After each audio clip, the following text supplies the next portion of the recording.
to get the pages together for our journals. So if you've bought one of my gratitude journal kits, we will be working with this A6 sized flat white paper today, which is nice and thick.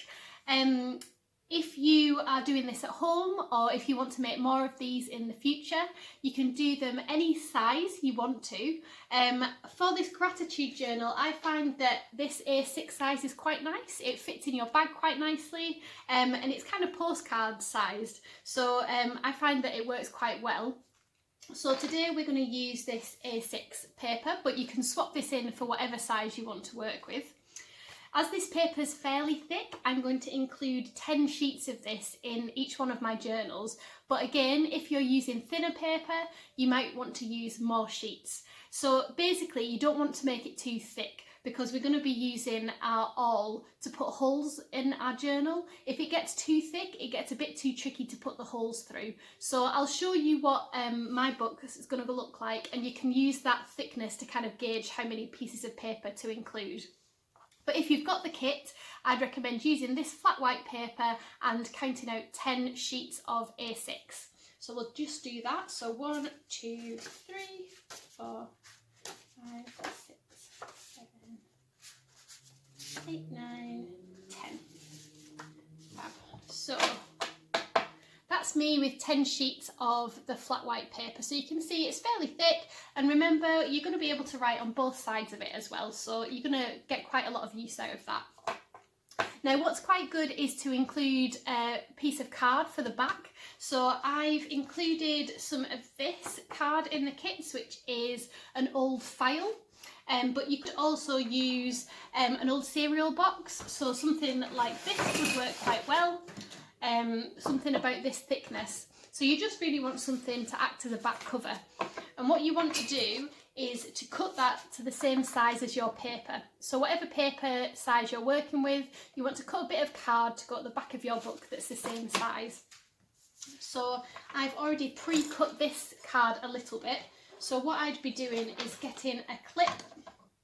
So one of these bulldog clips, or a peg if you've got one at home will do. And I'm just going to pop my piece of paper onto the card, and then I'm going to cut the card so it's the same size. So I'm just going to cut along here, and that's going to give me a sturdy back cover, like that. So I'm going to pop that at the back of my pile of paper. So I've got my white paper, I've got my piece of card at the back. I'm going to give them a nice tap together so they're nice and square, and then I'm just going to pop a clip on one end to hold them all together. So that just stops them getting out of place while I'm doing my next bit. So our next bit is to decorate the cover of our book. So this is where, again, you could use the same piece of paper that's the same size as a bit of a template. So you could use some decorative paper for this. You could use a decorative piece of card.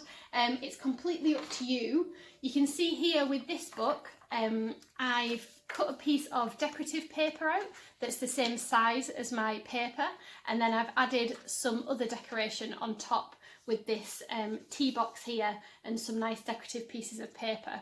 So this is where I can show you a few examples, but you can just use your own creative license for this. It's completely up to you how you put this together, but I'll show you how I go about kind of thinking through my front cover, just to give you a few ideas, and then you can get stuck in and make your own.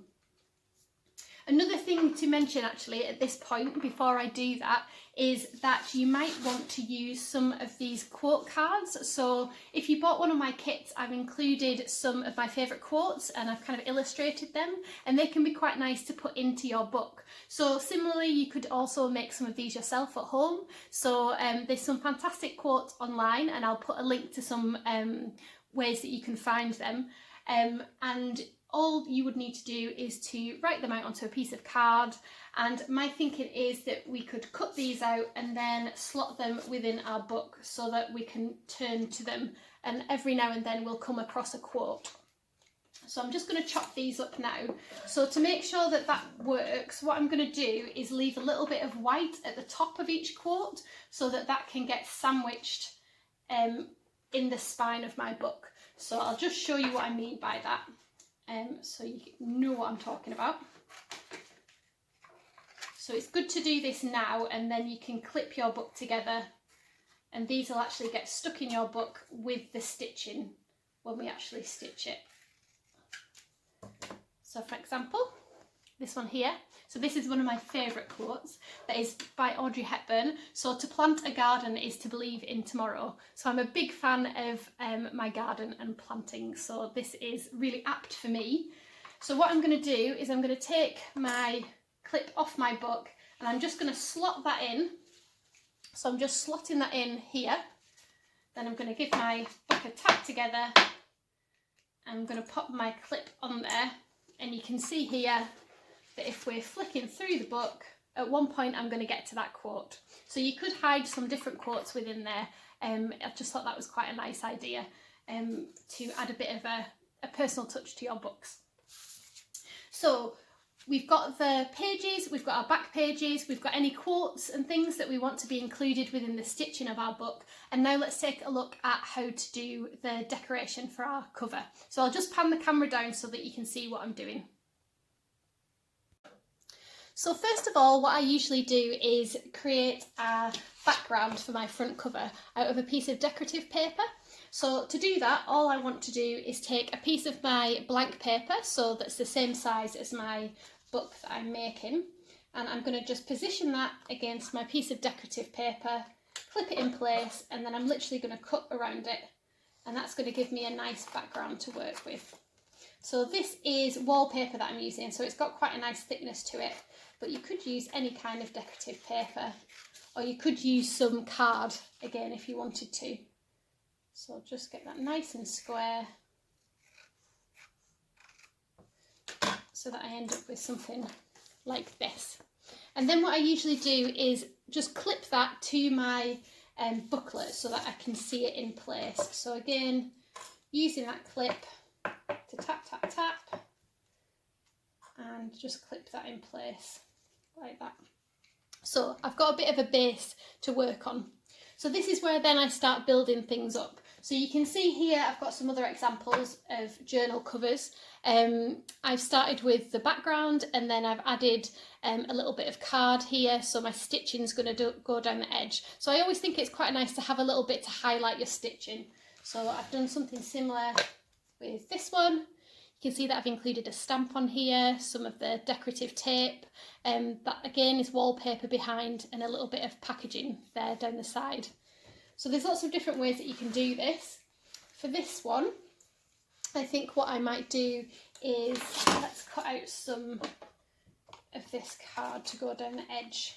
So I'm going to cut a strip of this.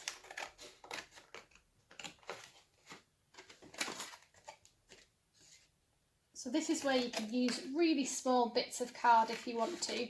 So you can really get a lot of use out of a kind of little stash of decorative papers. So let's have a look.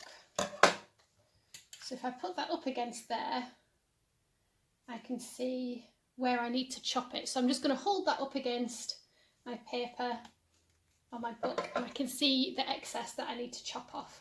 I'm just going to chop that off. So the thing with Japanese stamp binding is that you want everything to be nice and square, because when we do the stitching, we are going to stitch right up against, right on the top edge and on the side, so we want everything to fit nice and squarely together, so we don't want anything overhanging. So I'm just going to pop that in place like that, and again pop my clip on. And this is where I start to let the decorative paper lead me a little bit. So I can see here I've got a bit of barcode down there, and I've got a little bit of writing on there that I might want to cover up. So this is where I could use my decorative tapes. So here I've got some washi tape that I've put on some double-sided sticky tape. So washi tape works really nicely, but you could also use a piece of decorative paper and stick that over the top. So if you wanted to use some tape like this, so I'm just going to cut this out. I'm going to cut the bit that I want to use. So I included some of this in the Gratitude Journal kits. So this is how you would go about using it. So say I wanted to include that there, what I would do is just cut out the length that I need. And then this is backed with double-sided tape just to make it extra sticky. So this can be a bit fiddly, but what you basically want to do is peel away the backer on the tape, like so. And then we're going to stick that in place. So I'm just going to stick that over the text, and then I'll hold it up and show you what I've done. So you can see I've just stuck that over there, and then I'm just going to get the excess and just turn it under, so I've got something that looks like that. There we go. And then I'm going to do something similar down the bottom. So down the bottom, what I might do is cut a bit of decorative paper to put there. So I'm just going to have a look at my stash of decorative papers and see what I've got that fits in with my theme a little bit. So this is the part that can take ages, just working out which bits you want to use, and that's absolutely fine. So I'm going to use a bit of yellow paper here. So what I quite like about making these books and doing this kind of collage style cover is that you just kind of make it up as you go along. So it's quite nice not knowing what you're aiming for and just letting the kind of decorative paper lead you, and you can kind of get lost in it a little bit, which is quite nice. So I'm just going to cut this little strip of paper out like this. So I've cut this little bit of paper out kind of like a flag, and then I'm going to stick it over the top of that barcode there so that it hides it nicely and it gives a little bit of something else to my book. So I'm just going to put the glue on there and then stick it in place, just like that. So it's beginning to take shape a little bit. And then want to think a little bit about putting a title on my book. So in the kits I have included a little printout with some titles for your book. So I've hand stamped and then copied a little piece that says gratitude journal. But if you've got some ink and stamps at home, letter stamps, you could easily do this, or you could print it out or handwrite it out. Or maybe even if you've got an old magazine, you could go through the old magazine and cut out different letters to spell gratitude journal, or to spell a name, or whatever title you want to give to your book. That can be quite a nice touch. So I'm just looking where I want to position it on my book. I feel like I want something to highlight it a little bit. So again, I'm going to have a look at what decorative bits and bobs I have. So I've got this paper here, so I'm just going to chop a piece of this out, and I'm going to use this as a bit of a backer for my title so that it gives it a little bit of something to make it pop out.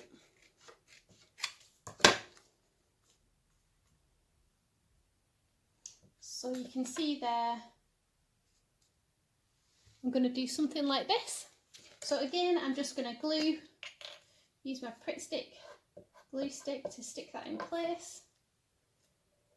And I'm using a glue stick here, but you could use PVA. If you've got a tube of Yoo-Hoo glue, you could use that.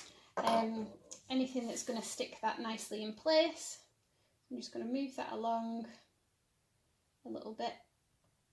There we go. And then I'm going to stick that under there so that I've got the title for my book. So you can see how you can have quite a bit of fun with this. You can lose hours, you can make a real mess. I'm often burying things on my table because I end up getting all the paper out and everything that I need ends up getting hidden underneath. So watch out for that. So I'm just going to snip that at the end. So my journal's looking something like that. And I could continue adding to this as well. So sometimes it's quite nice to stick with a certain kind of amount of decorative papers and to use them within your book. Especially if you're making a little set of books as well, it can be quite nice to use the same papers for a kind of set of 4 books so that they all kind of come together and they all have a little bit of a theme to tie them in with one another. That can be quite nice. And it's amazing how much you can get out of just a little bit of paper. So I've just cut a little heart shape out of the same paper there, and I'm going to stick that down the bottom. So that's what my gratitude journal is looking like at the moment. Now, you'll have noticed from my example, this one here has got a little fastening on it. We'll actually come to do the fastening at the end, so just don't worry about that too much at the moment. We'll do that once we've done the stitching and our books come together, so that'll give us a bit more time to think about it. But if you've got some decorative paper that you used on the front cover that you want to use to do your fastening, just keep that to one side. So I'm just going to keep these little bits to one side to use for my fastening. So you want to be getting to the stage where your book's looking something like this. When we actually come to stitch our book, we're going to move the clip so the clip's on this side. So what I'd recommend is actually doing that now. So I'm just going to put the clip on what's going to be the open side of my book, and then I'm going to use a little bit of glue just to stick these lightly in place. So I'm not bothered about this being stuck. I quite like that it kind of lifts up. So I'm just going to put a strip of glue on the other side of this card to stick it in place. And then if I've got any of those quote cards inside there, I'm just going to put a little strip of glue on those as well. So I'll just show you what I mean. So literally just up here. And all that means is that when you start stitching your book, this isn't moving around. It's kind of lightly tacked in place. So that's stuck. And then let's see. I've got a quote card in here somewhere, so with this I'm just going to put a little bit of glue on the back, and then I'm going to stick this back in my book where I want it to appear. So you can see there I'm just sticking that in so it's up against the edge, just like that. So what you're really looking for is this edge of your book to be nice and flush. So what I might do is, once that's kind of tacked in place, I'm going to give my book a tap again so that all my edges are nice and neat up against what's going to be the stitched edge, and then I'm going to reposition that clip. And the important thing is that this bulldog clip here does not come off until we've put our holes in our book and we've stitched our book together. If we move this clip, the papers have a habit of shifting, and we don't want the holes in our pages to shift. So we'll just keep that on now until we've stitched our book together. So you can keep working into this. Sometimes it's quite nice to do this as a bit of a production line. So if you are planning to make a few of these books, I'd suggest getting them all ready like this. So I've got 1, 2 here, 3 like this. So get them all ready, and what that means is it just means that you can really get into that kind of making, decorating side of things. And then when we come to do the template and punch the holes, we can do them all together. And then when you do the stitching, you can stitch a few. So if you're doing this Japanese stab binding for the first time, it can be really good to stitch one and then move on and stitch another one straight away so that it goes into your head a little bit.